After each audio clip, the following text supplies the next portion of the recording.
Nos acompaña Antonia Linde, doctora en criminología por la Universidad de Lausana en Suiza, donde ha colaborado durante 10 años como investigadora. Actualmente es profesora de la Universitat Oberta de Catalunya y es directora del grado en criminología. Ha formado parte de diversos grupos de investigación en el ámbito de la política criminal, homicidios, la violencia sexual y en la infancia, entre otros.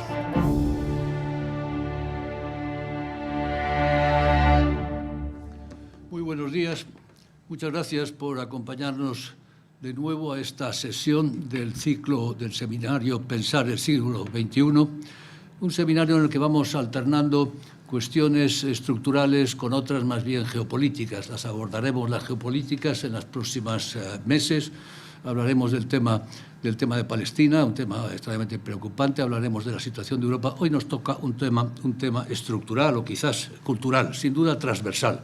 Afecta a muchas sociedades, probablemente a casi todas, la violencia sobre la mujer, una violencia que comienza con la humillación o el menosprecio, continúa frecuentemente con el maltrato y finalmente acaba, como veremos, en fallecimientos, en muertes, en homicidios y asesinatos. Incluso en algunos países casi se podría decir que las mujeres están siendo esclavizadas. Estoy pensando en este momento, por ejemplo, en el caso de Afganistán. Un tema que afecta a las mujeres, pues, por supuesto, directamente, pero también a los hombres. Pues si maltratan a mi madre, a mi mujer o a mi hija, me están maltratando al mismo tiempo a mí, ¿no? No hace falta ser feminista, si es que esa palabra tiene alguna connotación concreta en este momento de gran debate. No hace falta serlo, como digo, para estar rotundamente en contra, ¿no? El tema, por lo demás, se ha politizado mucho, tanto que vamos a intentar sacarlo de ese ring polarizador, ¿no? Una consecuencia de esa politización es que hemos perdido mucho tiempo y seguimos perdiendo mucho tiempo discutiendo sobre la etiqueta que le ponemos, ¿no?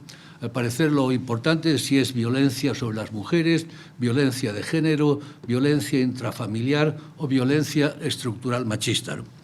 Pero parodiando o recordando a James Joyce, no vamos a cambiar el mundo cambiando de conversación, no vamos a modificar las prácticas violentas por cambiar las etiquetas bajo las cuales las subsumimos, ¿no?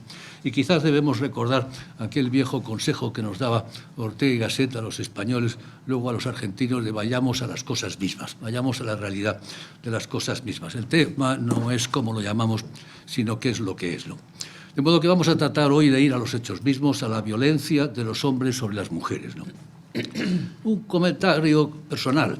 Cuando yo era joven, hace algunos años ya, desgraciadamente, no se hablaba de la violencia sobre las mujeres. Sin duda estaba ahí, se sabía que estaba ahí, pero no se comentaba. Era un tema casi tabú, poco correcto, como mucho se rumoreaba, ¿no? Lo digo para mostrar el cambio y el progreso, algo que los jóvenes no perciben, pero que los mayores sí que podemos claramente percibir, ¿no?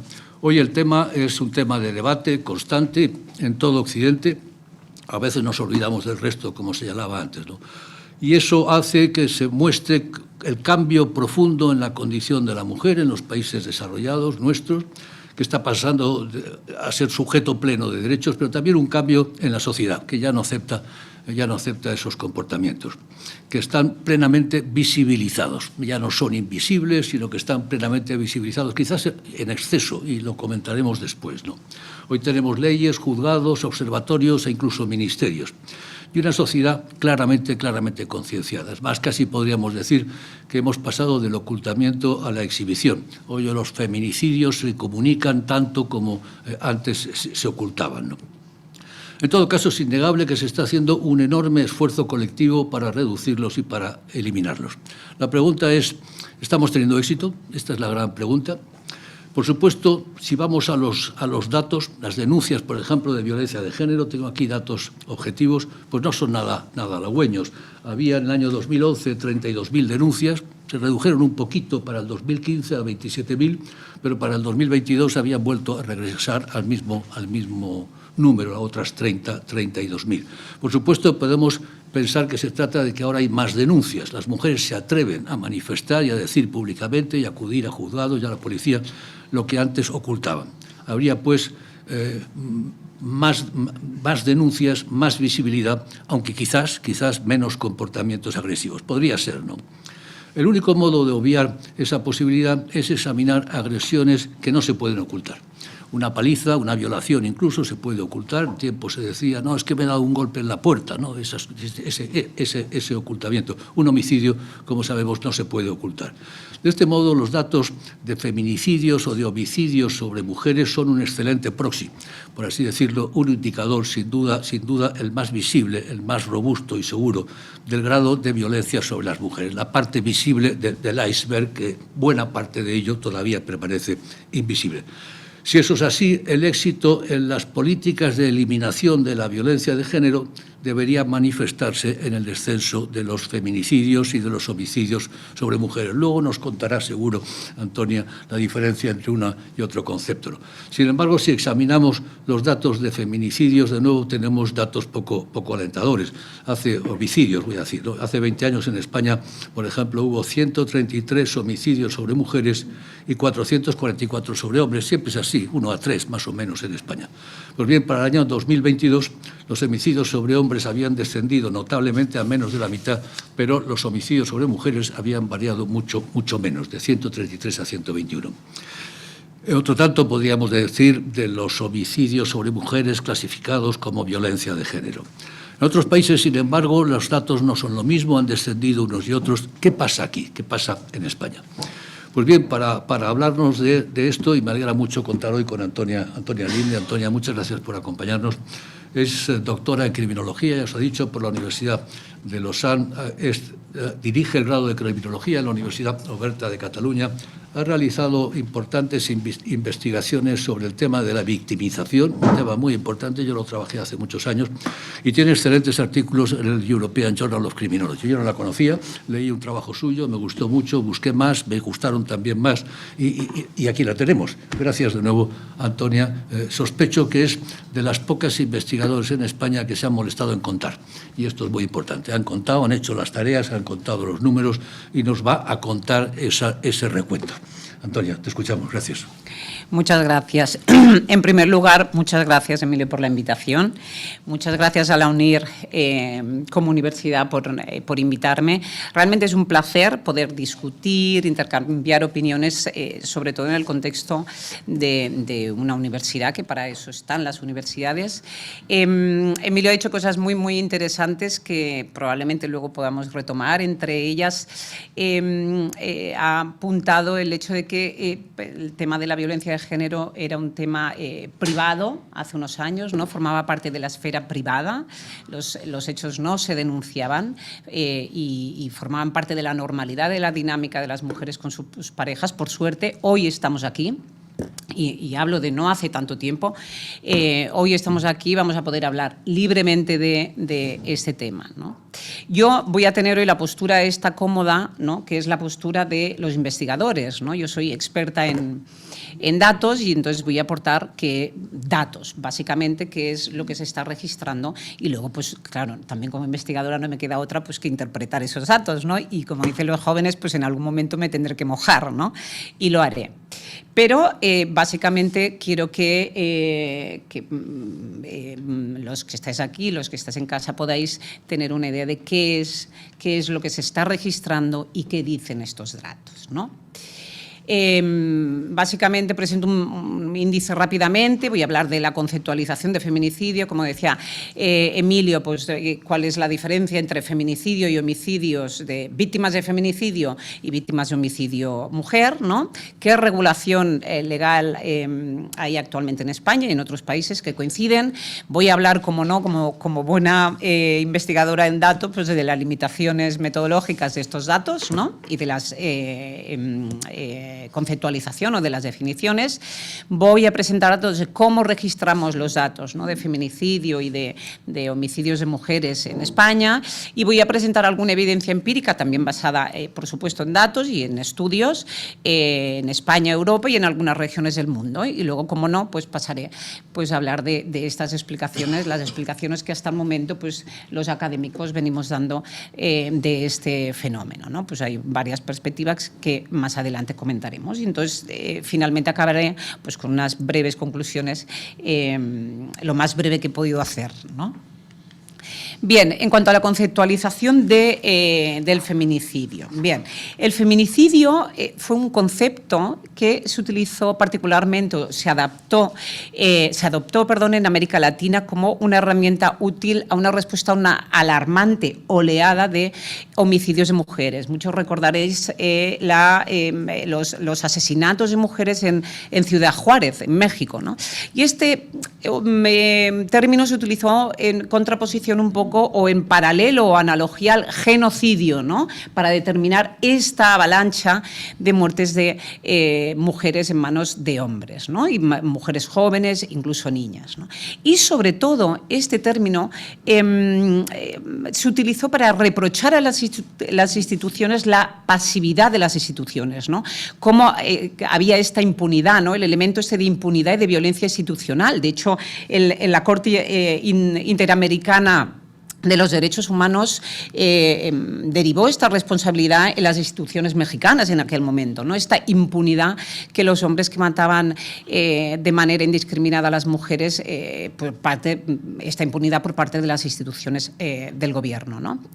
En general, diré que se entiende como el asesinato intencional de una mujer por el hecho de ser mujer, aunque las definiciones más amplias pues abarcan todo asesinato a una mujer o a una niña. Veremos ahora también que existen definiciones más restrictivas, sobre todo cuando hay que clasificar, y he de decir que es la manifestación, como hemos comentado, pues la más grave de violencia contra la mujer, pero por suerte, afortunadamente, es la menos prevalente, ¿no? Como sucede con el homicidio respecto a otros tipos de delitos, ¿no? Por aportar una cifra, en España representa aproximadamente el 0,5% de la violencia que se ejerce contra la mujer, ¿no? Pero está claro que es la violencia más grave, ¿no? En relación a esta conceptualización, tomamos el concepto que definió en 2012 pues, Naciones Unidas en la Declaración de Viena sobre el feminicidio. Como podéis comprobar, pues es una definición amplia, ¿no? Básicamente está basada, ¿no? en esta idea, ¿no? de matar a una mujer, quitarle la vida a una mujer por el hecho de ser mujer, ¿no? Entonces esto tiene relación con las siguientes formas, ¿no? Pues aquellos en los que es un resultado de violencia de pareja, aquellos derivados pues, de la tortura, de asesinatos misóginos, aquellos que también tienen lugar como cuya motivación es cuidar el honor, ¿no? Esto, por ejemplo, los padres, los hermanos, el honor de la familia, ¿no? Matar también a una mujer o a una niña en contextos de conflictos armados, aquellos que tienen relación con temas de dote, aquellos que tienen relación también con la orientación sexual y la identidad de género en el caso de una mujer. También se incluye en esta definición la muerte de aquellas mujeres y niñas, en manos siempre de hombres, como digo, de aborígenas o indígenas, ¿no? por causa por su género, digamos, ¿no? También incluye el infanticidio femenino y el feticidio, todas aquellas muertes que tienen relación también con la mutilación genital, con la consecuencia, la muerte es una consecuencia de haber obligado a ejercer, ¿no? la mutilación genital, y aquellos que tienen que ver también con la acusación de brujería, ¿no? que se da todavía en algunos países. Estos son los grandes fenotipos, podríamos decir, pero en esta definición tan amplia pues encontramos otros pues, relacionados con las pandillas, con el crimen organizado, narcotráfico, etcétera. ¿Qué sucede cuando queremos clasificar, ¿no? Queremos registrar datos? Ese es el Instituto Europeo de Igualdad de Género, proporciona una definición estadística que esto nos va a permitir clasificar los casos de feminicidio por violencia de género, ¿no? Y aporta esta definición, que es el asesinato de una mujer por su pareja y la muerte de una mujer como resultado de una práctica perjudicial para la mujer, ¿no? Y aquí se entiende, en esta definición, que se entiende por pareja o cónyuge o pareja anterior o actual, ¿no? Independientemente de que el autor comparta o no comparta la misma vivienda que la víctima, ¿no? Es importante el Instituto Europeo de la Igualdad de Género como entidad, ¿no?, institución que recoge datos a nivel europeo sobre violencia de género, feminicidio por violencia de género. Ahora veremos que no es el único tipo de feminicidio, y recopila datos en concreto de Intimate Partner Femicide, que es, bueno, femicidio de pareja, ¿no?, que es, como digo, una tipología, ¿no?, de parejas. Entonces, esta institución recopila datos sobre todas las mujeres víctimas de homicidio por parte de la pareja, y también recopila datos sobre homicidio. Lo que hace es calcular, ahora veremos, qué proporción de estos homicidios a mujeres se le puede atribuir al femicidio por parte de la pareja. En España, en cuanto a la regulación, bien, no tenemos en España un tipo penal que regule el feminicidio, ¿no? No hay una tipología de manera autónoma, no hay un artículo en el Código Penal que regule o penalice este delito, digamos, ¿no? Esto sucede no solo en España, sino que sucede en todos los países europeos y la mayoría de países, en todos los países del mundo, ¿no? ¿Cómo se regulan en España? Bueno, pues estos comportamientos tienen, sin embargo, cabida pues en otros tipos legales que corresponden pues al tipo legal del homicidio, ¿no? Y en realidad lo que podríamos decir, de acuerdo a nuestro Código Penal, es que el feminicidio constituye un tipo agravado del homicidio, ¿no? Se aplican las circunstancias agravantes del artículo 22 y 23 en relación a cometer el homicidio por razones de género, y aquellos casos en que el agresor o el autor sea cónyuge o conviviente. Por tanto, podemos decir que el feminicidio se regula como un tipo agravado del homicidio. También podemos contar con la sentencia dictada por el Tribunal Supremo en 2018, que confirma que la aplicación de la circunstancia agravante de género se debe aplicar cuando se comete un delito contra una mujer por razón de su género, con la clara intención de reforzar la superioridad del hombre hacia la mujer. ¿Qué limitaciones metodológicas encontramos? Bueno, pues no existe, como decíamos, un tipo penal autónomo. Esto pues dificulta claramente la clasificación. De acuerdo, aquí podríamos decir que en el homicidio pues el juez, ¿no?, debe dilucidar si ha habido la intención de matar, ¿no? Y en este caso pues la cosa se complica porque además hay que averiguar, ¿no?, hay que dilucidar cuál ha sido la motivación del autor, ¿no? Si ha habido esta motivación, si la motivación ha sido causar la muerte a una mujer por el hecho de ser mujer, ¿no? Esto complica en gran medida, ¿no? Y complica el siguiente punto que anotaba, que es, bueno, la cifra negra, ¿no? A priori, como decía Emilio, es un proxy, ¿no? El homicidio es un proxy que realmente partimos de la idea de que presenta una cifra negra muy baja. Siempre hay pues el cuerpo, es un delito grave, por tanto las instituciones policiales pues dedican esfuerzos en su averiguación, pero en el caso de los feminicidios, como existe esa variable de determinar cuál es la motivación, pues intuimos que la cifra negra es mayor, ¿no? Esto que requiere, pues identificar el feminicidio, requiere interpretar una relación entre víctima y agresor, el contexto en que se da y cuál es la motivación. Esto presenta algunos riesgos a la hora de clasificar, pues, por ejemplo, clasificar a una mujer víctima de homicidio como una víctima de feminicidio, ¿no? Pongo el ejemplo clásico de la disputa entre hermanos por una herencia, ¿no? Quizá el hermano no ha matado a la hermana por el hecho de ser mujer, sino que la ha matado porque había una disputa por una herencia. Podría haber matado pues, a un hermano si se hubiera dado el caso, ¿no? Y puede suceder a la inversa, ¿no? Clasificar a una víctima de feminicidio como una víctima de homicidio. En el caso, pues, por ejemplo, el ejemplo es un compañero de trabajo trabajo que, bueno, pues uno puede decir que no ha habido ahí una motivación de género, ¿no? Y que simplemente, bueno, pues un homicidio, y sin embargo, pues el agresor puede estar motivado por el hecho de que su compañera es una superior a él, ¿no? Y ahí, bueno, pues le molesta esta superioridad de la figura de la mujer con respecto a la figura del hombre, ¿no? Entonces aquí corremos el riesgo de errar en las clasificaciones, ¿no? Las definiciones utilizadas en los países son dispares, esto es importante a la hora de comparar. Yo voy a presentar datos europeos, pero esto hay que tenerlo en cuenta. En relación a los feminicidios por violencia de género, hay definiciones, pongo el ejemplo de Finlandia, ¿no?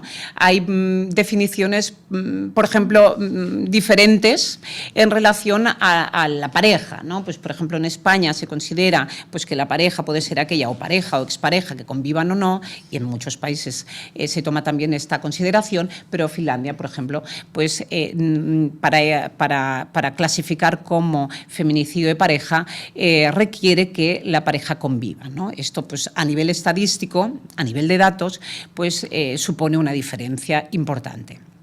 Y para paliar estas limitaciones, pues algunas fuentes, como es el Instituto Europeo, proporcionan una definición estándar a los países que participan en esta investigación, ¿no? Y lo que hacen, lo que piden es que los países encajen sus datos, ¿no? A esta definición estándar. ¿Cómo se registran los homicidios en España? Bien, el Ministerio de Igualdad, bien conocido, y la Delegación del Gobierno contra la Violencia de Género, tiene este mandato, ¿no? Tiene el mandato de registrar datos.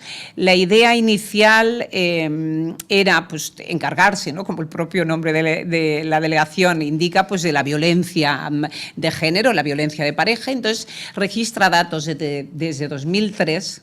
Ya podéis ver que es un periodo muy corto para los que analizamos, investigadores que analizamos series largas. 2003 es un periodo muy corto y esto pues limita las conclusiones, ¿no? Que uno puede extraer o las interpretaciones que uno puede hacer, ¿no? Pero desde 2003 yo puedo decir que se recogen datos sobre feminicidios en el ámbito de la pareja o expareja de manera sistemática y rigurosa. A partir de 2002, bueno, se tomó conciencia de que, además de los feminicidios en el ámbito de pareja, existen otro tipo de feminicidios. ¿Has dicho 2002 o 2022? 2022. Ah, vale. Desde 2003, datos sobre el ámbito de pareja. Correcto. Y desde 2022 se recogen feminicidios fuera del ámbito de pareja. Además, desde 2013, pues también esta delegación ha tomado conciencia de los menores de edad mortales por violencia de género, ¿no? Que son, ahora mostraré unos datos que no son desdeñables, hay que tomarlos en cuenta, sobre todo de cara a aplicar políticas de prevención.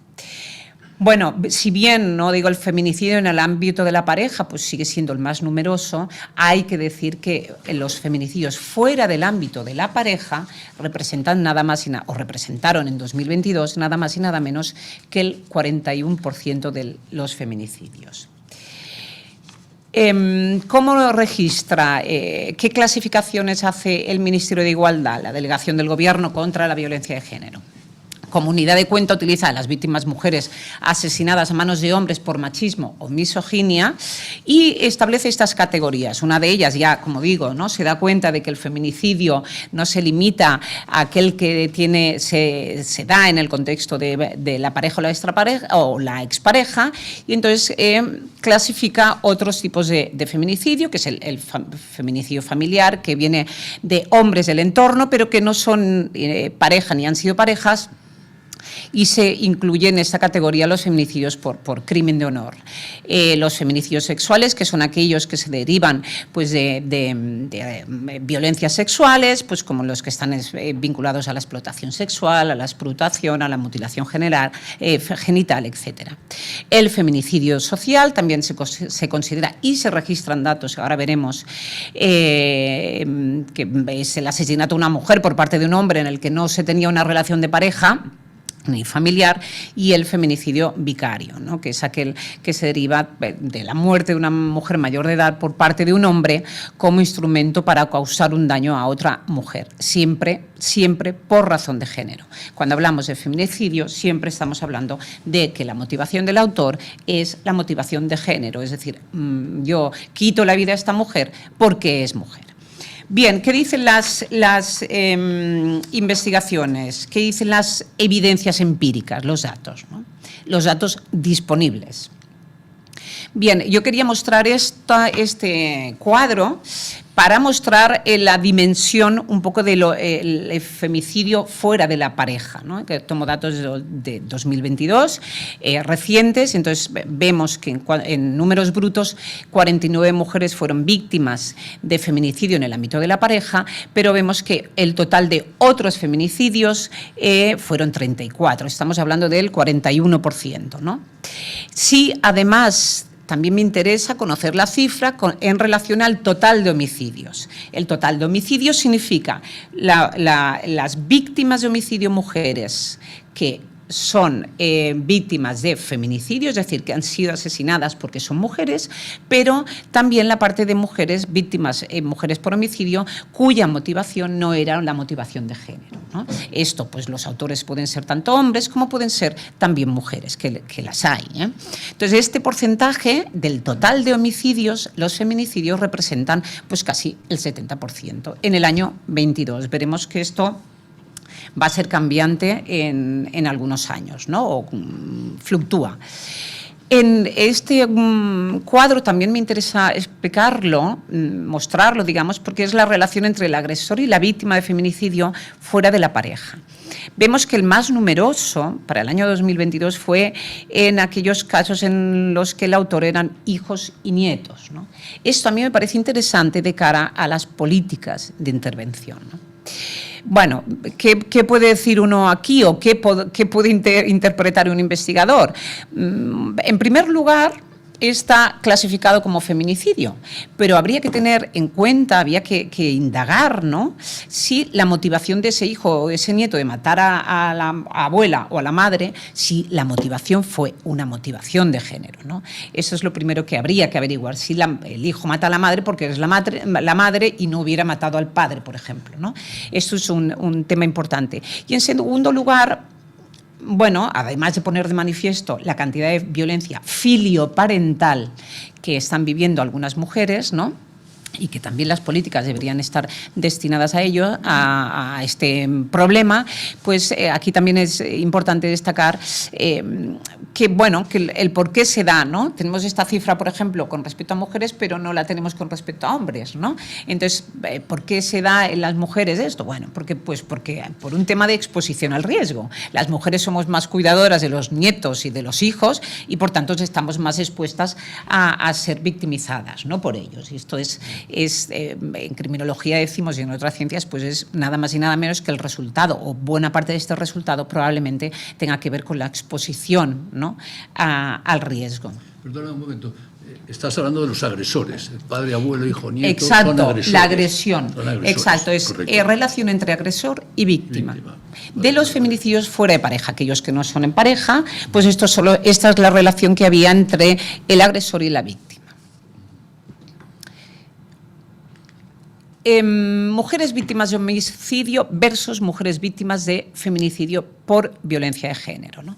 Aquí es interesante destacar la tendencia, ¿no? Son datos desde 1997.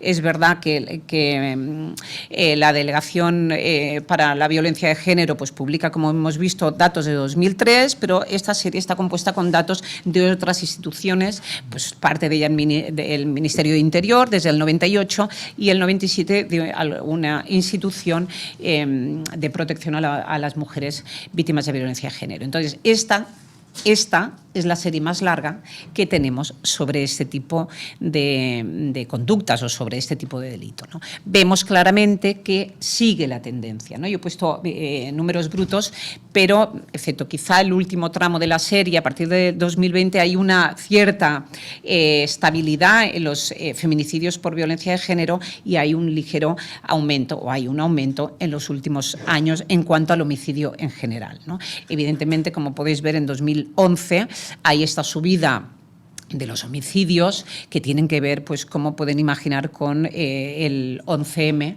¿no? El atentado en el que se registran los datos de homicidio. Sin embargo, el de feminicidios por violencia de género, pues aumentan, pero se mantienen más o menos estables, ¿no? ¿Me permites una pregunta antes de Claro. que cambies? Perdona. Claro. Vamos a ver, los datos de homicidio son datos y esos son indiscutibles. Sí. La transformación de esos datos en feminicidios requiere una interpretación y una elaboración. ¿Quién hace esa interpretación y esa elaboración? Es decir, ¿quién transforma la curva de arriba en la curva de abajo? Bueno, pues quien clasifica los datos. Si la institución que clasifica los datos es la policía, ¿no? Si la unidad de cuenta pues son denuncias, pues la policía. Entonces, esto es una labor ardua porque la policía debe interpretar. Me consta hay un también... protocolo para eso, supongo. Sí, hay un exacto, protocolo. hay un protocolo.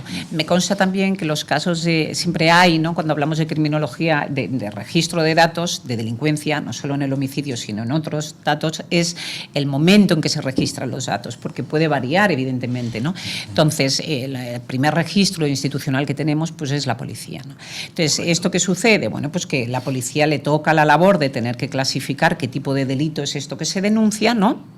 Y esto luego, cuando pasa al estamento judicial, puede variar y puede ser que aquel delito, aquellos hechos que estaban clasificados o que la policía en un primer momento, ante la denuncia de la víctima, pues había clasificado en un determinado delito, posteriormente pues esto se modifique. En el caso del homicidio, esto es, digamos que es menos, iba a decir menos complicado, es complicado, ¿no? Pero digamos que hay menos cifra negra por eso, ¿no? Porque tenemos un cuerpo, porque se estudia más, ¿no? Los indicios y demás, pero esto quizás es menos complicado cuando hablamos de homicidio, pero cuando hablamos de feminicidio esto se complica un poco porque hay que hablar de la motivación, ¿no?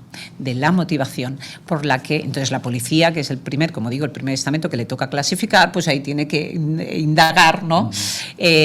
Si efectivamente la motivación del autor ha sido pues matarla a esa señora porque era mujer, ¿no?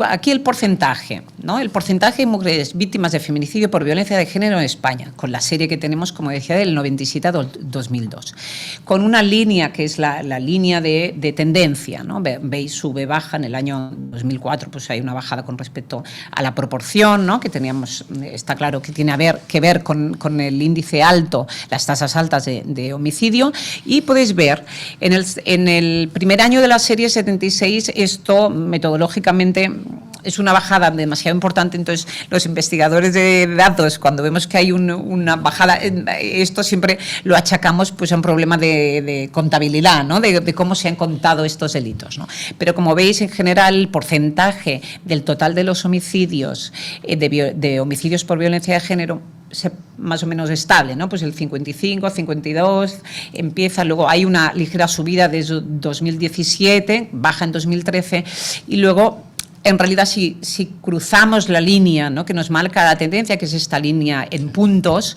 vemos que en realidad la tendencia es una tendencia a la baja, ¿no? Si pasamos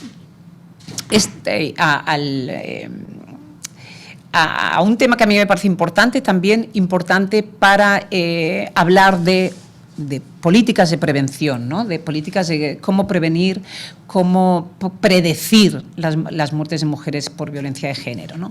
Que os presento una tabla sobre el número de víctimas mortales que habían denunciado y que no habían denunciado, ¿no? Como podéis ver, en la primera columna, las mujeres víctimas mortales que no habían denunciado supera con creces a las víctimas que habían denunciado, ¿no? ¿Qué supone esto, ¿no? ¿Qué lectura se puede hacer? Bueno, pues se puede predecir, ¿no?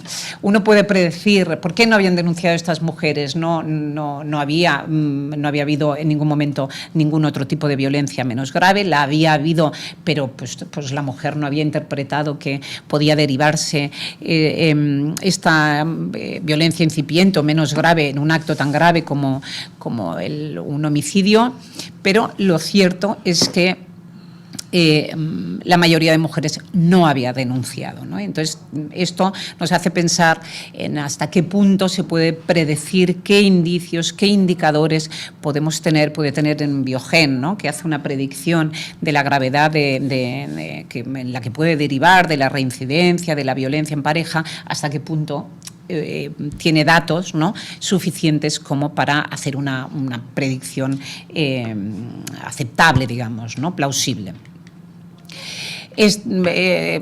Como os decía, desde 2013 también se recogen, la Delegación del Gobierno contra la Violencia de Género recogen ese tipo de víctimas, ¿no?, que son las víctimas menores de edad, víctimas mortales por violencia de género.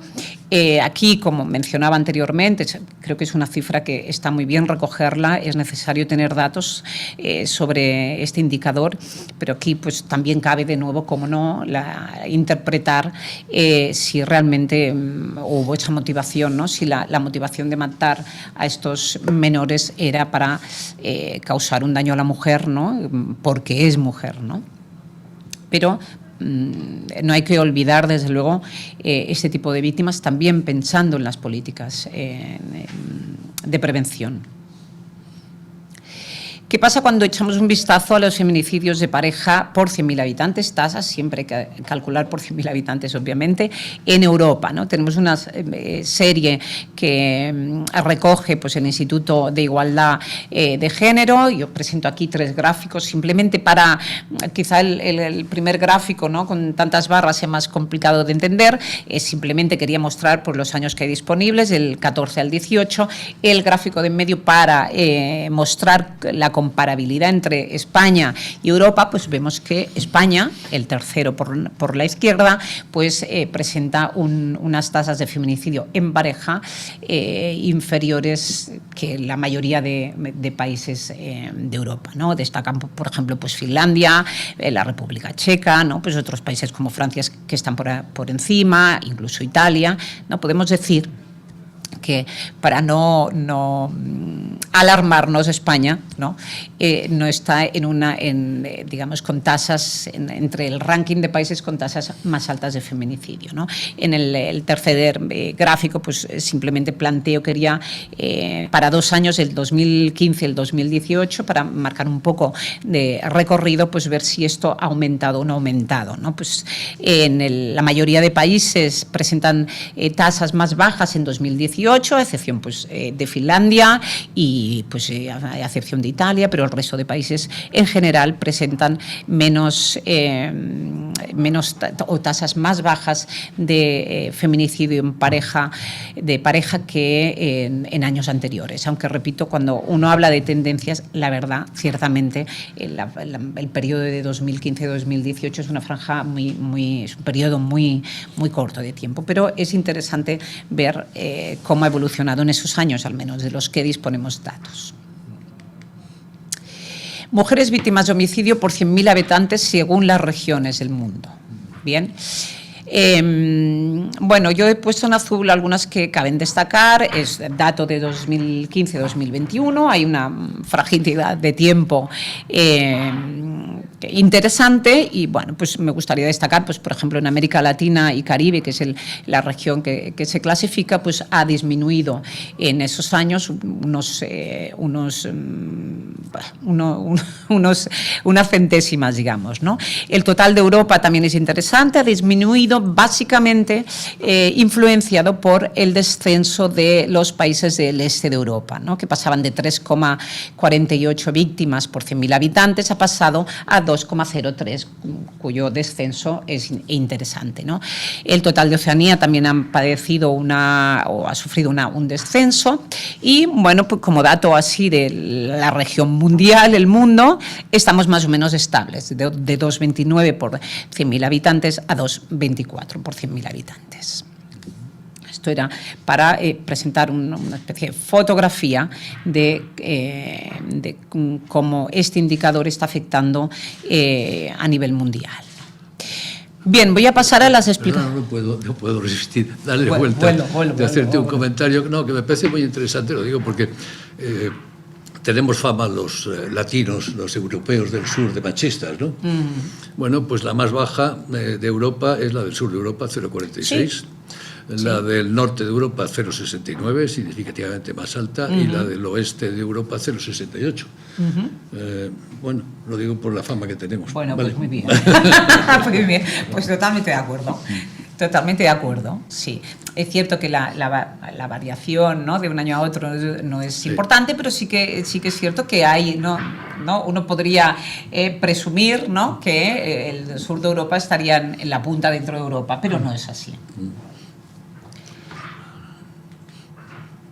¿Qué explicaciones teóricas se han dado? ¿Han dado los investigadores o apuntamos los investigadores o intentamos, con los datos que tenemos, ¿no?, intentar explicar cómo no solo los feminicidios, sino también el homicidio, ¿no?, la victimización de mujeres por homicidio? Bien, podríamos hablar de dos grupos, ¿no? Lo que decimos en la literatura inglesa, la Gender Sensitive Explanations, ¿no?, las explicaciones teóricas basadas, pues, en el género. Ellos parten de que aquí la explicación tiene que ver con las diferencias de género, ¿no?, bueno, son esas diferencias las que consiguen explicar ese tipo de fenómenos, ¿no? Y considera el feminicidio, pues, claramente una manifestación del desequilibrio de poder en la sociedad. Y esto sería lo que promueve esa condición desigual entre hombres y mujeres, ¿no?, esa creencia de la supremacía del control del hombre sobre la mujer, ¿no? Y aquí encontramos dos enfoques que, curiosamente, predicen cosas distintas, ¿no? El backlash, la hipótesis del backlash, lo que predice es que la igualdad de género está asociada con un aumento de la victimización violenta femenina. ¿Por qué? Bueno, consideran, ¿no?, o apuestan por la idea de que a medida que aumenta la igualdad y el estatus social de las mujeres en la sociedad, pues los hombres se sienten más amenazados por esa pérdida de estatus, ¿no? Y esto puede derivar a que el hombre tome, pues, represalias, ¿no?, y haga uso de la violencia como último recurso, pues, para ejercer el control sobre las mujeres, ¿no?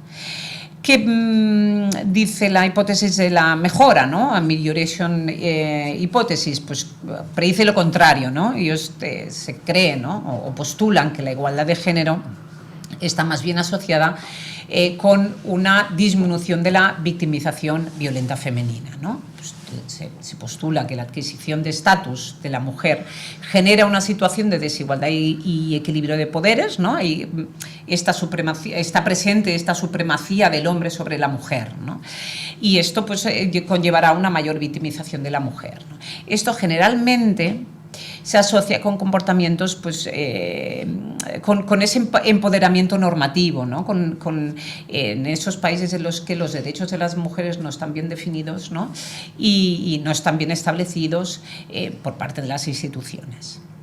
¿Qué limitaciones tienen estas explicaciones, a mi entender, ¿no?, y al entender, pues, también de la investigación? Bueno, pues que pueden aportar, digamos, pues, explicaciones al fenómeno a nivel micro, ¿no?, a nivel bueno, ellos o ellas, ¿no?, entran en esta motivación psicológica del hombre, ¿no?, que quita la vida a una mujer. Es decir, esto lo hacía por una razón de género real, o no lo hacía por razón de género, en realidad teme perder, ¿no?, pues su mujer, que ha accedido, pues, al mundo laboral, teme perder esa supremacía en casa, pero esto requiere entrar en las cuestiones muy psicológicas del autor, ¿no? Entonces esto, bueno, uno puede utilizar esta teoría, pues, digamos, con estudios, con una muestra concreta, ¿no?, conocida, pero difícilmente va a aportar una explicación a nivel macro, ¿no?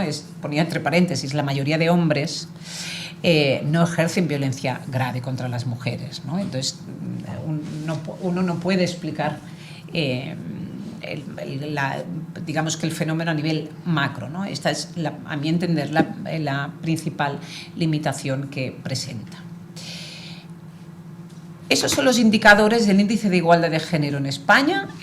Es un índice que se elabora a partir de unos indicadores, unas variables, como podéis ver, pues se tienen en cuenta determinados indicadores relacionados con el trabajo, pues la participación, la segregación y la calidad del trabajo, a nivel económico, pues los recursos y la situación económica, a nivel de formación, qué nivel de formación, qué nivel educativo se tiene, qué segregación existe, con el tiempo, a qué se dedica el tiempo, a qué dedican tiempo las mujeres. Con el poder tanto político como económico y social, qué presencia tienen las mujeres en estos poderes, digamos, y con la salud, ¿no? El estado de salud, qué comportamiento ante su estado de salud y qué acceso también sanitario tiene, ¿no? Como podéis ver, en general, de los 6 gráficos, pues excepto uno, comparando la media, ¿no? Esto, había el dicho de cuánto soy, qué poco soy si me considero y cuánto soy si me comparo, ¿no? Pues vamos a partir de eso. Y entonces, si ves España, que en color naranjito, pues estamos por encima de la media, excepto en un indicador, ¿no? Que es el indicador económico. Es curioso, también es importante a nivel de hablar y proponer políticas de prevención, de este tipo de prevención y de intervención de este tipo de victimización de las mujeres, porque es curioso que accedemos a la formación, estamos muy a partir del año 2007, como veis, ¿no? La brecha se expande.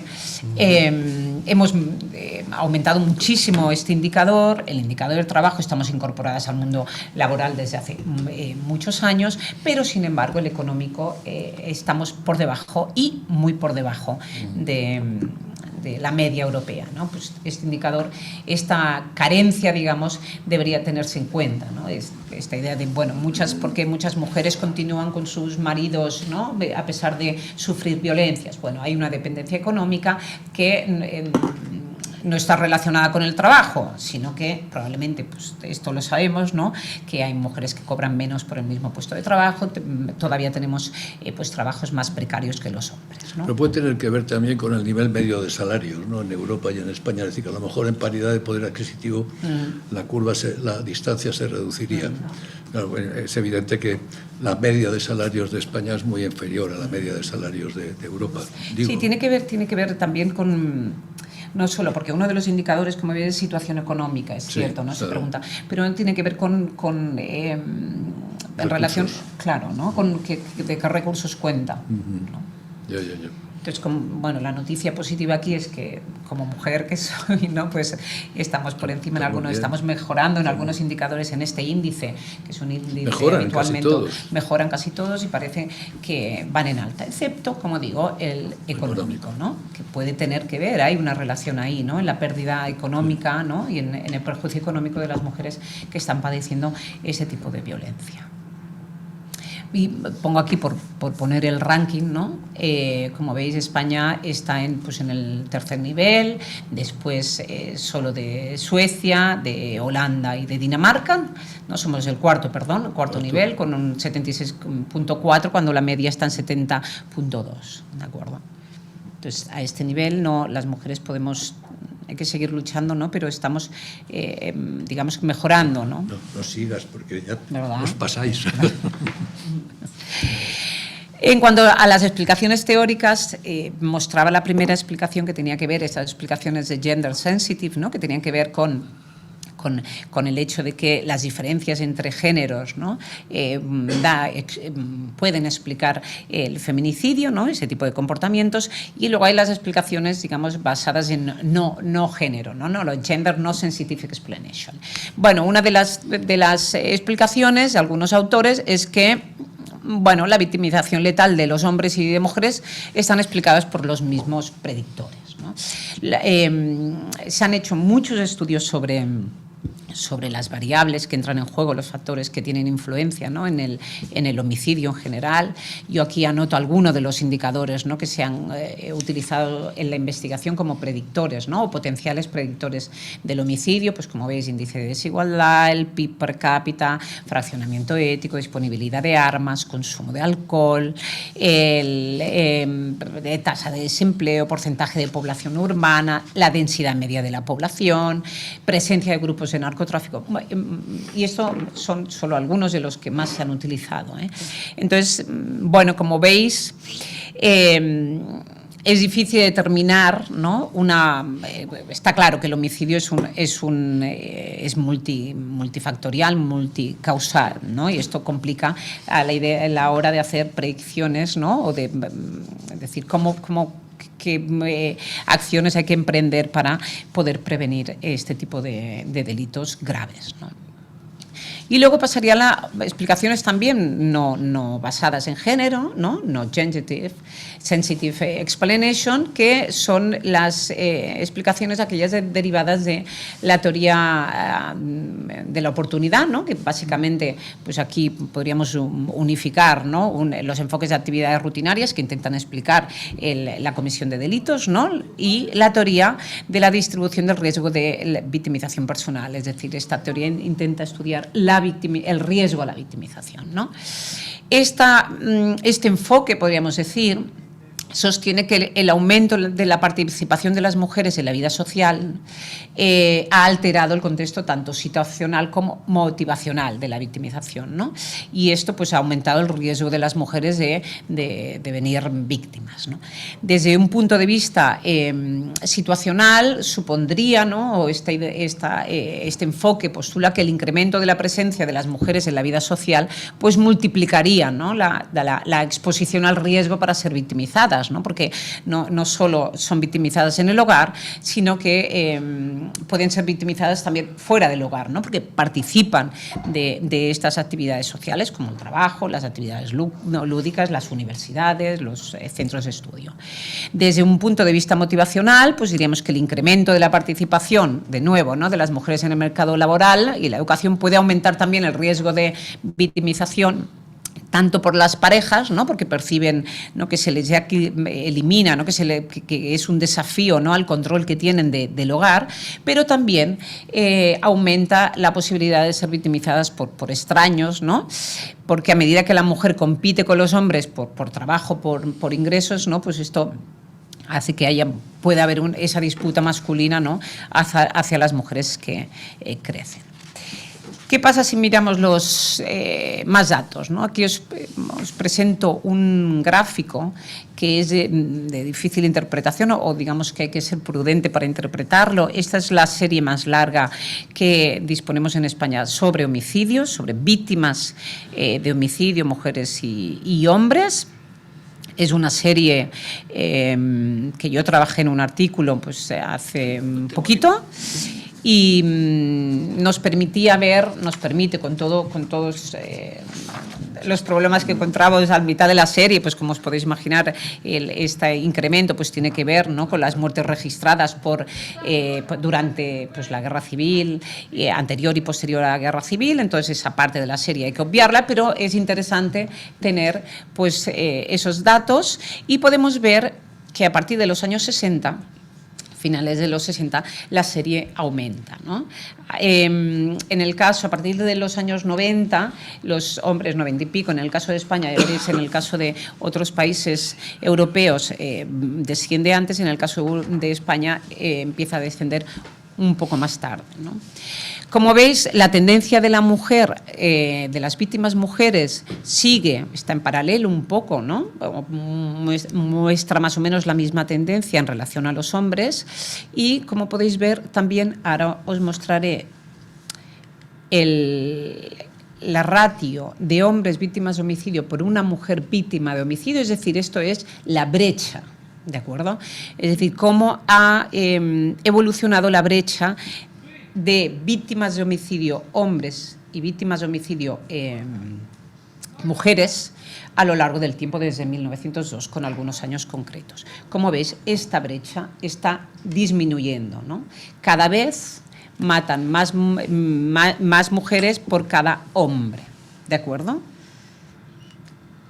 Más hombres por cada mujer. Claro, más hombres por exacto. Cada mujer, sí. Entonces, esto quería también mostrarlo, es datos que se tienen también de un estudio que hicimos con datos de homicidio, de victimización también por homicidio de hombres y mujeres en Europa, en algunos países, un número importante de países desde los años 60, y esto es lo que muestra Europa. Efectivamente, a partir de los años 90 empieza a descender los homicidios. En el caso de España descienden un poco, empiezan a descender más tarde.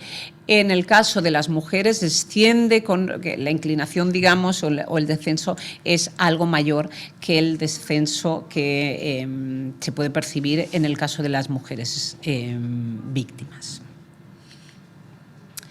Como conclusiones, bueno, hemos visto que el registro de los feminicidios es reciente, solo disponemos datos pues desde 1997 y representa limitaciones pues, metodológicas, requiere, ¿no? Desde el punto de vista metodológico, pues unificar las definiciones a nivel de comparabilidad y una rigurosidad en la clasificación de los hechos. Esto vuelve a hacer alusión al hecho de hay que indagar, ¿no? Hay que averiguar cuál es la motivación, si existe efectivamente una motivación de género para determinar si un determinado comportamiento, ¿no? Este tipo de comportamiento pues constituye un feminicidio, constituye pues, un homicidio en el que la víctima es una mujer, ¿no? España presenta tasas relativamente bajas de feminicidios por violencia de género, en comparación con otros países, como hemos podido ver. También, como hemos podido ver, pues las tendencias de España y Europa muestran un incremento de las víctimas, ¿no? De homicidio de ambos sexos desde finales de los años 60. Y a nivel explicativo, pues como decíamos, los homicidios y los feminicidios, o sea, los feminicidios en general, ¿no? Y los feminicidios también, pues depende de una gran pluralidad de variables. Las perspectivas teóricas de género no parecen, ¿no? Poder explicar por sí solas pues, la tasa de feminicidio, ¿no? Porque, como decíamos, aporta esta explicación, ¿no? O son más plausibles cuando se aplican a nivel micro.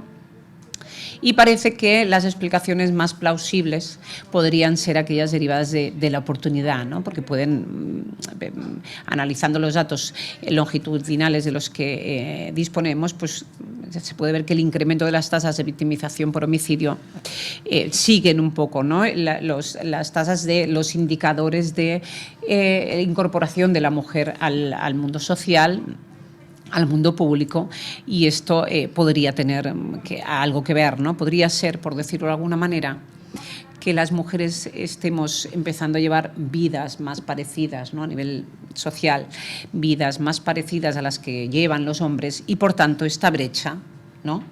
Se va excursando, digamos, ¿no? Se va haciendo más pequeña, ¿no? Cada vez nos acercamos en eso a los hombres.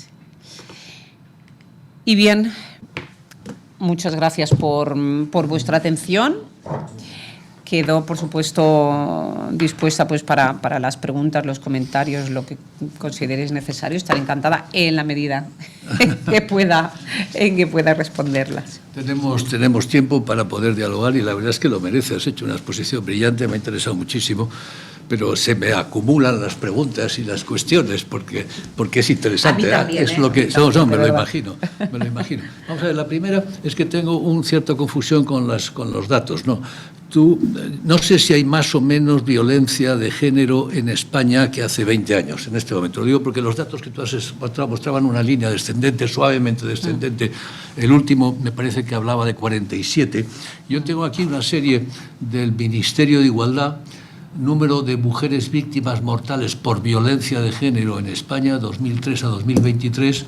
Empezábamos con 62, bajamos a 51, en el 2012 51, en el 2023 52. No se percibe ninguna mejora significativa, ¿no? Entonces, hay cierta estabilidad en los últimos años, eso es cierto. Se ha estabilizado en los últimos años. Ya, eso es importante. Es importante sí. Porque hay que ponerlo en correlación con el esfuerzo enorme que se está haciendo para controlarlo, de visibilización de políticas públicas, policías, jueces, etcétera, etcétera, y que parece que no está teniendo éxito en ese sentido. Por lo menos no está consiguiendo lo que pretendíamos conseguir, ¿no? Lo primero que quería ¿Estás de acuerdo con esto? Que no estamos teniendo el éxito que esperábamos tener o que deberíamos tener, ¿no? ¿Te refieres a que el éxito hubiera sido defenderlo más? Claro, ¿no? claro. Bueno, yo como persona que analiza los datos no solo a nivel nacional, sino a nivel europeo, claro. ¿no? Y esto me da como una visión más amplia, ¿no? Es comparar, ¿no? Comparar con los demás países. Entonces, yo digamos que no soy muy optimista en esto. Es decir, hay cierta... El homicidio es un delito de contacto, ¿no? Es un delito de contacto. Esto es como decir, bueno, pues oiga, mire, un jugador de fútbol tiene más probabilidades de romperse el tobillo que un tenista, ¿no? Pues por supuesto, ¿no? Porque interacciona con otros jugadores. Entonces, la violencia, el feminicidio por violencia de pareja, pues tiene que ver con la interacción, ¿no? Con la pareja en el ámbito, muchas veces muchas horas, que comparten pues problemáticas que tienen que ver con el hogar. Y entonces, bueno, va a ser, no sé hasta qué punto vamos a poder seguir bajando datos. Realmente no. Si a mí me dijeran, oye, ¿qué apuestas? Yo apostaría porque no va. Evidentemente hay que poner toda la carne en el asador y implementar todas las acciones que uno crea que van a ayudar a descender esta cifra, ¿no? A evitar que haya mujeres que mueren por este motivo, pero que el hecho de que haya estabilidad, le voy a decir que a nivel comparado es algo muy positivo, ¿no? Podríamos decir, vamos a bajar, ¿hasta cuándo? No lo creo. No lo creo. Es más, si tomamos en consideración seriamente la hipótesis última de la oportunidad o de la disponibilidad, a mayor igualdad de mujer, más presencia de la mujer, más oportunidades de victimización. Y como hemos visto que esa igualdad de la mujer ha mejorado mucho en España en los últimos años, debería haberse producido un incremento de homicidios femeninos y de feminicidios, y sin embargo no se ha producido. Luego, en ese sentido, podríamos decir, hombre, esas políticas no están consiguiendo éxito en reducir, pero a lo mejor sí lo están consiguiendo en que no aumente, como sí ha aumentado en otros países. Sí, a mí el hecho de que podamos decir, ¿no? Podamos afirmar que la cifra se mantiene estable, pues a mí me parece un éxito, ¿no? A otro le parecerá pues un fracaso rotundo, porque es verdad que están poniendo a disposición muchísimos recursos, ¿no? Entonces uno espera pues más resultados, pero yo creo que ya es un éxito. Es cierto que la serie, cuando se analizan indicadores de la incorporación de la mujer a la vida social, ¿no? Pues bueno, uno necesita, la sociedad no cambia en 5 años, ¿no? Entonces necesita un periodo más largo, ¿no? Para digamos que sacar conclusiones, ¿no? Está claro que a nadie le cabe duda pues que desde los años 60, 70, ¿no? Con 80, España vamos siempre un poco tarde, ¿no? Comparado con los otros países, ¿no? Pero por los años 80, bueno, pues ha habido esta avalancha de mujeres incorporadas al mundo laboral, ¿no? A la vida pública, las mujeres pues salimos, las mujeres accedemos a la universidad y por tanto pues aumenta este riesgo, ¿no? Según esta teoría que apoyábamos. Entonces, esto hace pensar que el hecho de que las mujeres todavía ocupemos más espacio, ¿no? Estemos más presentes, vaya a aumentar. No. Igual nos vemos aquí a 5 años y le digo que sí, pero en momento yo creo que no. Y para eso están en marcha un montón de políticas públicas, ¿no? Que están dirigidas para eso, ¿no? Quiero decir, si en un momento esto, bueno, pues tiene alguna relación, ¿no? El hecho de que todavía participamos más.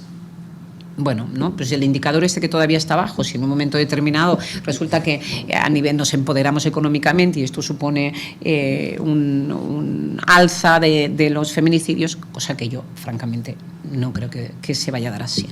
Porque no estás incorporando elementos culturales propiamente dicho, de la cultura, de la relación, de la percepción de la mujer, los estáis, por lo que hoy veo, dejando de lado en los modelos que has presentado.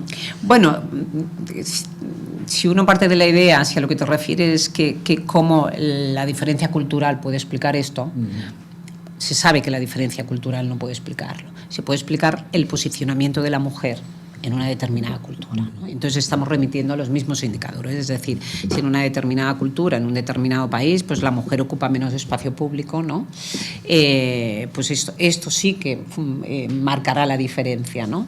Pero no, esto, ¿no? Se intentó explicar la delincuencia por la teoría de las culturas, ¿no? Y esa teoría no funciona ya. No funciona en el sentido de que las investigaciones no han dado apoyo, ¿no? En el sentido de no hay culturas más violentas. No las hay. Hay países de acogida, hay momentos históricos, ¿no? Esto es... Uno, por ejemplo, cuando mira datos en Latinoamérica, ¿no? Por ejemplo, en Argentina hay un estudio muy interesante sobre esto, pues en Argentina, pues cuando uno iba a mirar a principios del siglo XX quién eran las personas el origen de las personas que cometían más delitos eran europeos, ¿no? Entonces ahora están, quiero decir, los europeos éramos los que cometíamos más delito, cuando ahora decimos, por ejemplo, que en Latinoamérica, ¿no?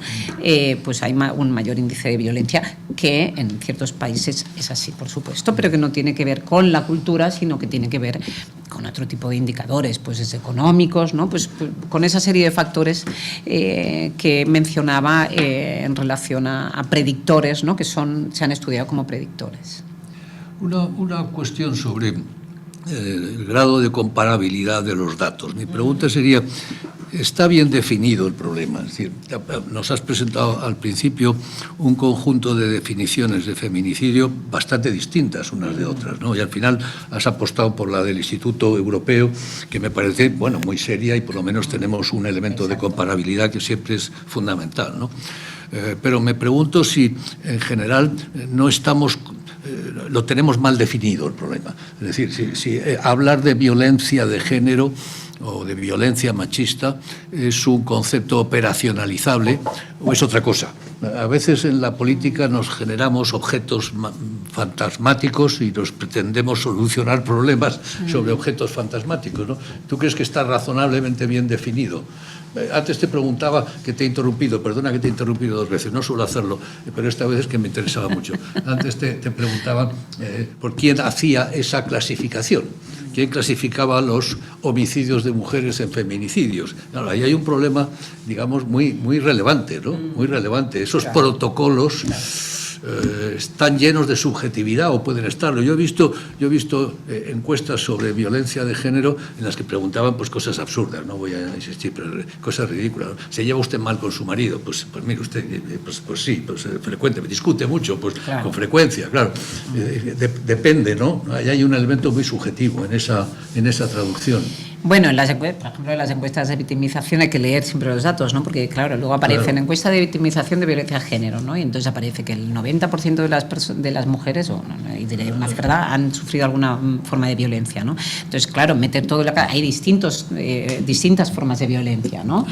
Claro, violencia verbal, pues sí, la pregunta es, ¿alguna vez le ha insultado su pareja en el contexto de una...? Pues claro, ahí pues probablemente casi el 100%, pero probablemente si le hiciéramos la encuesta a los hombres también dirían probablemente que el 100%, ¿no?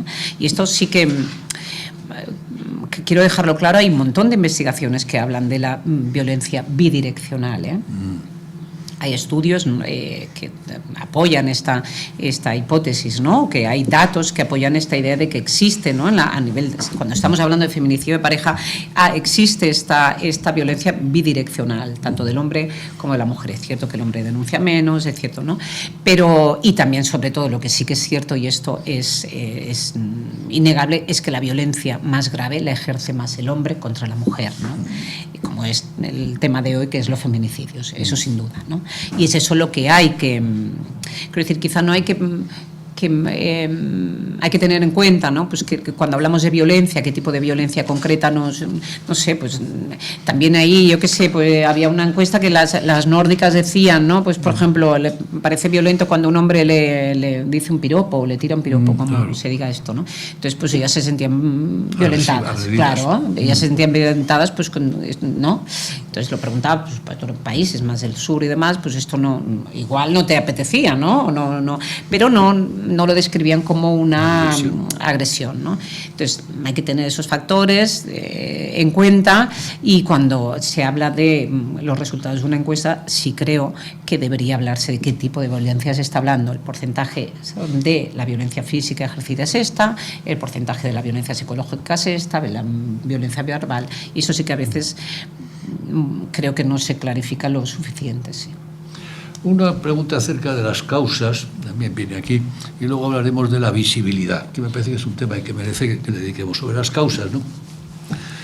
Como es bien sabido, los hombres son violentos en general, al menos comparativamente, desde luego mucho más que las mujeres. El 90% de los agresores y el 80% de las víctimas son hombres. O sea, los hombres agreden. Los hombres son más agresores y también más víctimas. Claro, eso es lo que estoy diciendo. Los hombres agreden mucho y son más a hombres y mucho menos a mujeres, pero agreden mucho más a hombres que a mujeres. Sí. Y de hecho, en las curvas que presentabas, que era muy interesante, se veía que había una correlación muy alta entre el grado de homicidios de hombres o de mujeres y el grado de víctimas mujeres y de feminicidios. Es decir, que siguen un poco la misma pauta. Y leyéndote, en uno de los trabajos que publicadas, voy a leer un texto tuyo, dices: la tasa de victimización, la tercera variable del modelo, la tasa de victimización por homicidio masculino, puede verse como un indicador de la violencia estructural de una sociedad, de la violencia estructural, ¿no? Las mujeres españolas no pueden estar aisladas de la sociedad en que viven y, en consecuencia, su nivel de victimización por homicidio está influido por el nivel general de homicidio de esa sociedad. Por traducir esto, ¿no? A mí me recuerda cuando Emilio Durkheim, un gran sociólogo francés, hablaba de corrientes suicidógenas. En las sociedades hay corrientes suicidógenas y eso genera un número X de suicidios que son muy estables y siguen siendo, como sabes, muy estables. Pues a mí esto me permite hablar de corrientes homicidógenas. Es decir, hay una violencia estructural que se manifiesta en hombres sobre hombres y en hombres sobre mujeres. Y las dos siguen un poco la misma evolución, ¿no? De modo que las causas últimas habría que buscarlas en las múltiples causas que generan esa violencia estructural. ¿O habría elementos diferenciadores? Bueno, yo creo que no voy a decir que la violencia es inherente al ser humano, pero casi. Pues sí, bastante. Casi. La historia, claro, nos acredita. Bueno, y cuando se habla de violencia estructural, tiene que ver esto un poco con lo que decía antes, ¿no? Vivimos en un contexto de interrelación, ¿no? Y entonces la interrelación pues lleva a conflictos. Esto no se puede evitar, ¿no? La gente discute, ¿no? Medio mundo discute con el otro, por eso hay conflictos armados, conflictos que todavía están abiertos y que uno no sabe si cerrarán alguna vez. Entonces, siempre va a existir esa violencia mínima que tiene que ver, bueno, pues además de con unas condiciones concretas que pueden actuar como estresantes, pues por ejemplo, problemas económicos, ¿no? Esto de que ya se sabe que contigo pan y cebolla tampoco funciona, ¿no? Entonces, hay determinados elementos que actúan, como digo, como estresantes, pero sí que hay no vamos a poder negar un mínimo de violencia, ¿no? Entonces, que surge de esa interrelación. Entonces, ¿qué sucede? Pues la mujer antes interrelacionaba básicamente en el hogar, por tanto, cuando era víctima pues de los miembros del hogar, ¿no? Y ahora, pues como está incorporada pues al mundo social, digamos, al mundo público, pues además se le añade esto, ¿no? Pero yo creo que... O sea, yo me quedo a gusto diciendo que España es un país muy poco violento. Muy poco, sí. Es un país muy poco violento. No tenemos problemas graves de alcohol, no tenemos problemas graves de posesión de armas, ni nuestra ley de posesión de armas es una ley laxa, todo lo contrario. Entonces, ¿yo qué puedo decir de España? Pues que vivimos en un país básicamente pacífico, ¿no? Y esto lo dicen los datos, y decir que al menos por la franja que tenemos de feminicidio por parte de parejas, es decir que los datos están registrados más o menos rigurosamente, ¿no? Pero por seguir, por meter el dedo en la política, aunque solo sea por un poco, el lenguaje que se utiliza con frecuencia, no voy a decir por parte de quién, violencia estructural machista. Esto lo hemos leído en la prensa en repetidas ocasiones. Bueno, porque se parte de que Perdóname que termine. Sí, perdón. Violencia, tú estás hablando de violencia estructural, a mí me parece un término muy correcto, pero claro, violencia machista, cuando resulta que los países nórdicos, mucho más igualitarios, tienen más violencia que los países del sur, mucho menos igualitarios, pues mire usted, más bien los datos muestran lo contrario. Casi habría que decir que somos los países machistas los menos violentos, lo cual no encaja con ningún... Es decir, que la etiqueta no funciona, la etiqueta no representa la realidad que los datos acreditan, ¿no? No, yo estoy de acuerdo con lo que dices. Yo no creo realmente que lo voy a afirmar y luego igual me arrepiento de decirlo. Igual, ¿no? ten cuidado, pero esto es muy peligroso. Pero no, Yo no creo que estemos en un país especialmente machista. No, es evidente, los datos lo acreditan. Eso está claro, ¿no? Tenido por machista, ¿no? El ejercicio, ¿no? De ese control de los hombres sobre la mujer. Claro, tenemos dificultades todavía de incorporarlos en algunos ámbitos. Pues sí, eso es cierto, ¿no? Entonces, bueno, si nos comparamos con Europa, por ejemplo, ¿no? Hacías alusión a otros países europeos, pues, por ejemplo, siempre se pone el ejemplo de Finlandia, ¿no? Porque uno como que tiene la idea, ¿no? Esta idea de que los países nórdicos son países menos machistas, ¿no? Pero es un ejemplo clarísimo de que intervienen otros factores en el homicidio, ¿no? Pues, por ejemplo, el alcohol.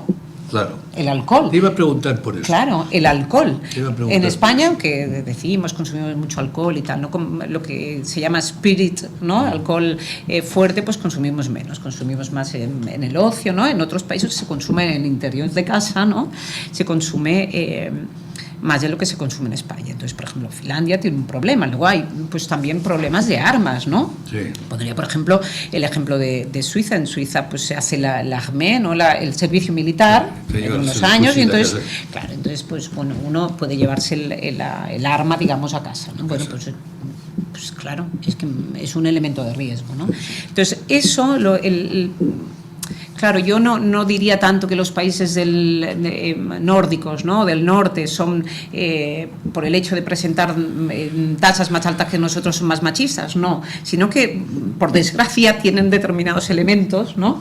Factores variables como el alcohol, el uso de armas y demás, que precipitan y que justamente sirve como laboratorio para decir, oiga, no solo el machismo tiene influencia, ¿no? Sino que también hay otros factores. Y en España... Pues... Tú has mencionado dos que yo te lo iba a preguntar, no sé, efectivamente el tema del alcohol. El alcoholismo sigue siendo un problema alto en España, sigue siendo un problema relevante, el alcohol, y en segundo lugar la posesión de armas. Es evidente que las profesiones militares hay más suicidios y hay más homicidios, porque disponen de un instrumento y en un momento de bueno, pues de locura, pues. Y que te quería preguntar por otras dos variables que se mencionan frecuentemente. Una de ellas es la enfermedad mental. No es casual que casi un tercio de los feminicidios el agresor acabe suicidándose. Eso quiere decir que estaba realmente en una situación pues, de alteración mental profunda, y muchos de ellos, pero no tengo datos ni los he visto, no tengo datos, muchos de ellos pues, pueden ser personas con enfermedades mentales. Y la tercera variable, que no podemos obviar porque está en el discurso político también, es la inmigración.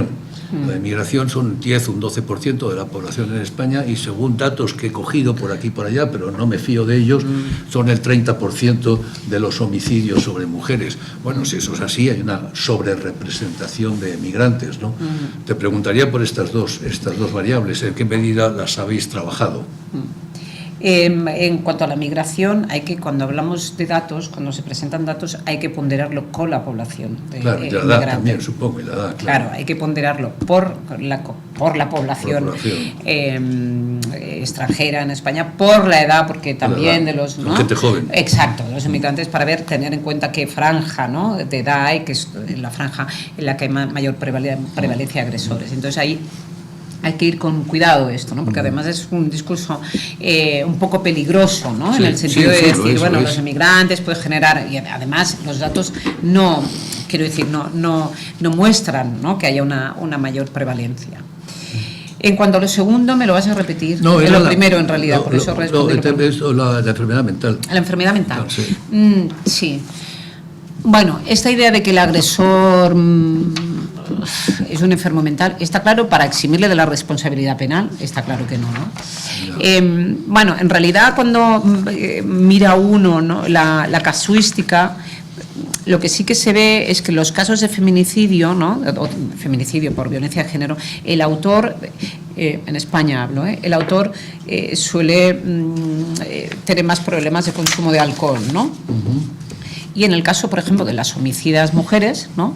Sí que se percibe que hay una mayor presencia, digamos, de trastorno psicológico, tipo depresivo y demás, ¿no? Que este es otro tema de quién mata, las mujeres a quién mata, ¿no? Este es otro discurso. Siempre hay esto de decir las mujeres matan más a sus hijos y a sus maridos, ¿no? Sí que existe, ¿no? O se sabe que hay cierta influencia de alguna alteración mental, ¿no? Pero no, yo creo que no es el principal problema. Claro. Por supuesto, en un caso en el que el autor mata, ¿no?, pues a la mujer, se suicida y demás, ¿no? Mata a los hijos, claro, que son ¿no? Pues sus en hijos, un caso, se suicidan. exacto, ¿no? Está claro que entra en juego algún trastorno mental, eso desde luego. Pero también es decir que la mayoría de hombres que cometen feminicidio de violencia de género no se suicidan ni matan a los hijos tampoco, ¿no? También son casos aislados en los que probablemente sí que, como digo, entre en juego alguna patología mental, ¿no? Te quería preguntar, como comentábamos antes, sobre el tema de la visibilización de unos y otros, ¿no? Por dar números redondos, vamos a ver, corrígeme si me equivoco, hay unos 300 homicidios en España al año, unos 300 números redondos, de los cuales 200 son sobre hombres, víctimas hombres, y 100 sobre mujeres. De esos 100 sobre mujeres, homicidios sobre mujeres, 50 son feminicidios. Estoy haciendo números redondos. Bueno. Y hemos centrado la visibilidad en esos 50, claramente. Y todo se mueve alrededor de esos 50. Estamos dejando por fuera un montón de casos relevantes. Estamos dejando otros casos que podrían ser igualmente interesantes. A mí, por ejemplo, me interesa siempre el tema del suicidio. 4.000 al año en España, y van a más. Más de 10 al día. Más de 10 suicidios al día. De eso no hablamos. Nos centramos en esos 50, ¿no? Bueno, esa visibilización, como decía antes, casi exhibición, la televisión, tal, ¿es buena? Porque ahí hay un riesgo, como sabemos en el caso de suicidio, de contagio, y hay un riesgo de banalización, y hay un riesgo de, bueno, pues sí, pues claro, pues evidentemente ocurre todos los días, ¿no?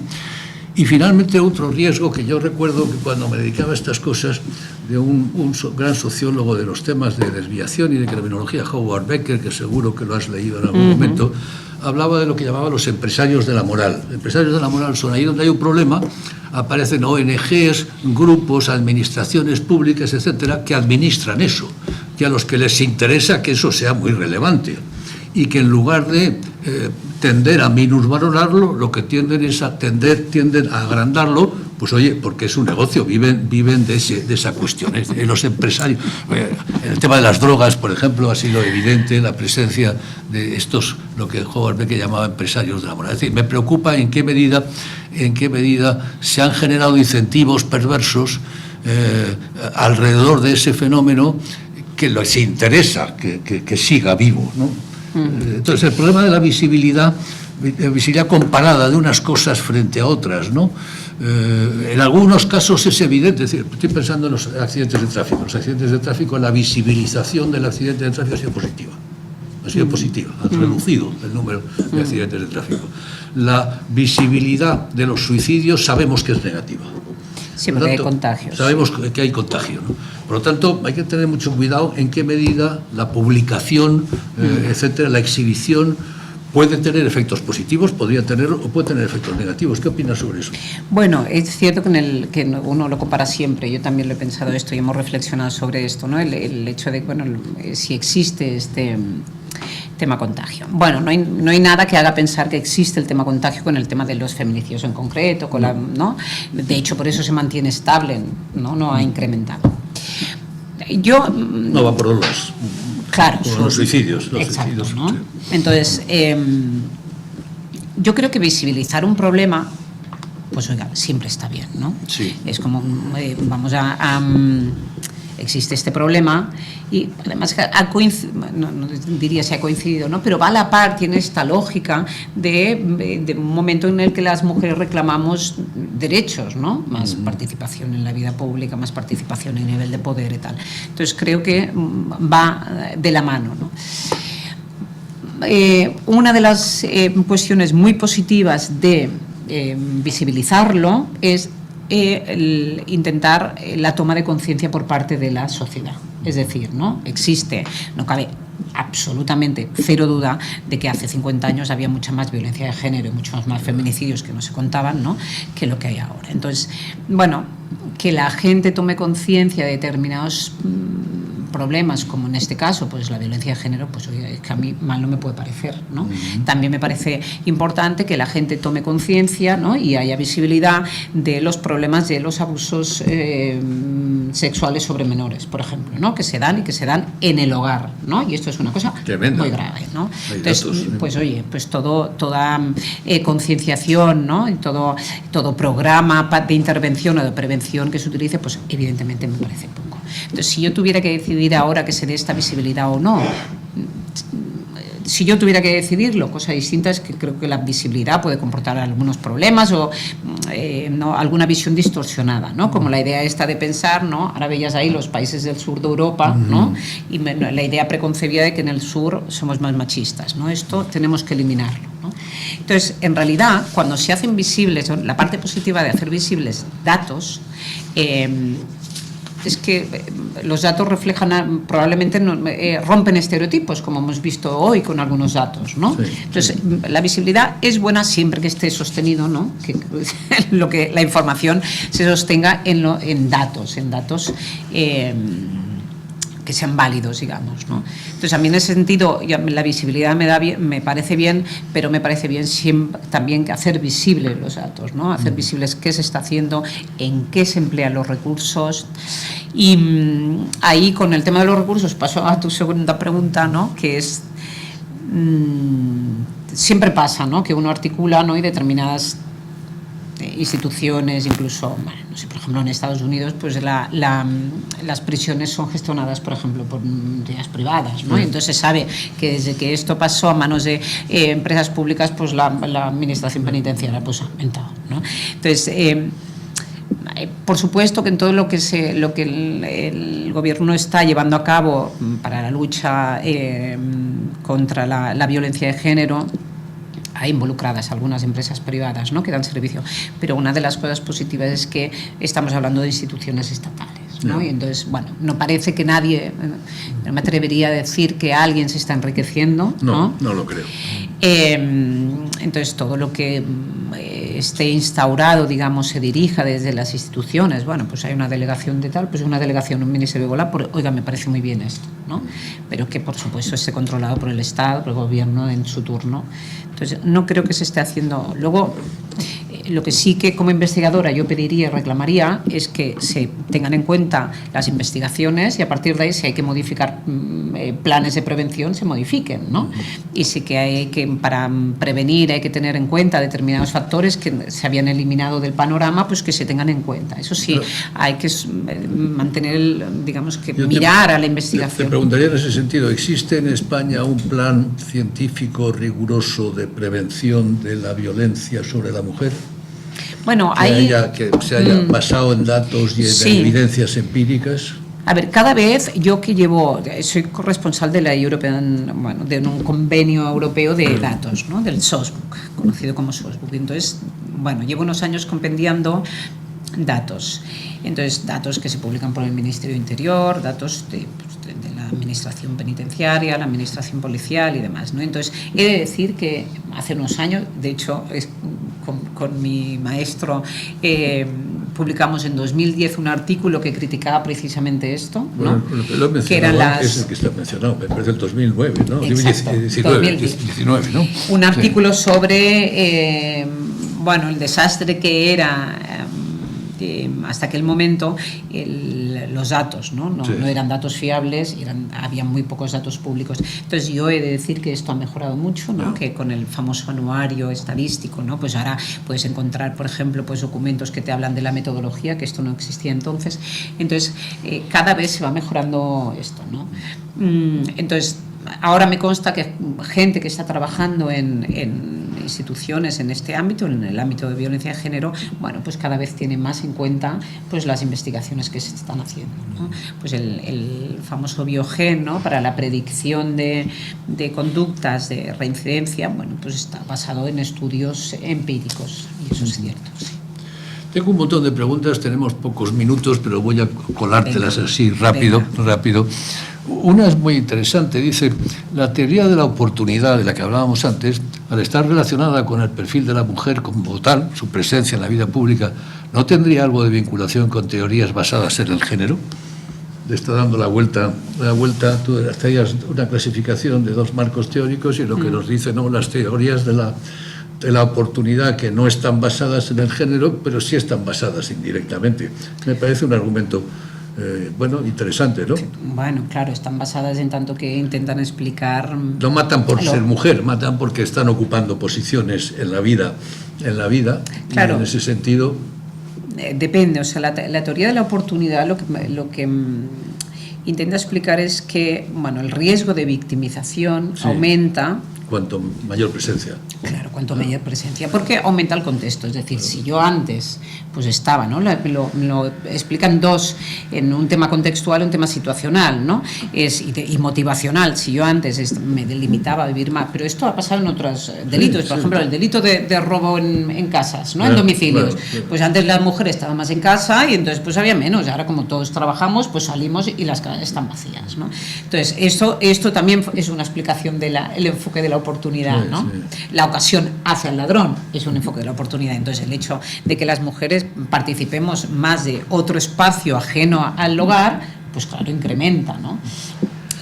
De género, bueno, si uno percibe como explicación de género el hecho, que quizá el motivacional sí, ¿no? Esta parte motivacional, la parte de, bueno, ahora no solo mi marido tiene motivos, yo que he ido ocupando más espacio, ¿no? En la vida social, que me empodero, no solo ahora mi marido puede sentir la frustración, esa pérdida de control y puede agredirme, sino que pues mi compañero de trabajo también. En ese sentido, por supuesto, que tiene en cuenta el género, que es el factor motivacional, ¿no? que ya apuntaba Gardner en los años 90. Y la teoría de la oportunidad explicaría mucho mejor lo que se ha dado a llamar la paradoja nórdica: mayor igualdad, mayor presencia, mayor victimización, y por el contrario sería bastante incompatible con el caso español, que se ha producido eso, pero como vemos no ha habido más victimización.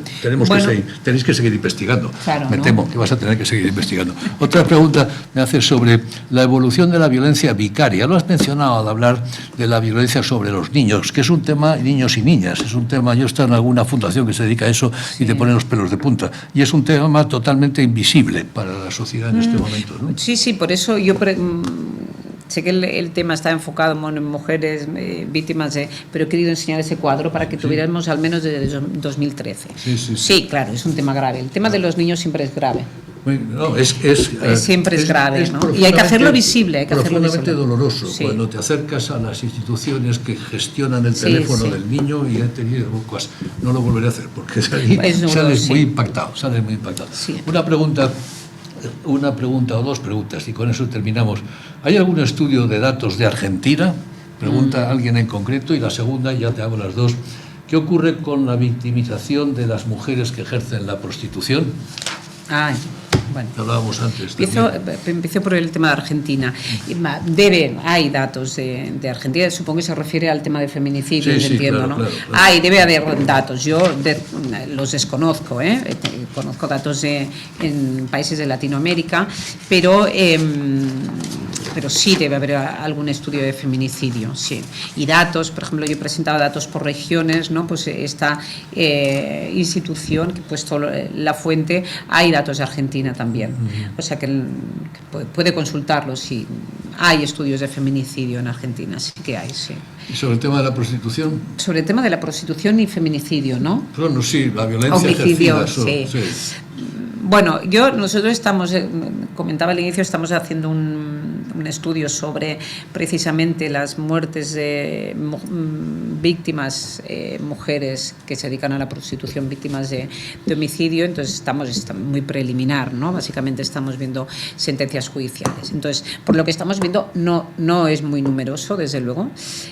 No son, al menos en España, no son muy numerosas, ¿no? Y lo que nos interesa saber aquí es qué trato se le da judicialmente, ¿no? Si es, quiero decir, si hay una condena mayor o menor, ¿no? Al agresor de una prostituta, ¿no? Cómo se ha tratado por el estamento judicial.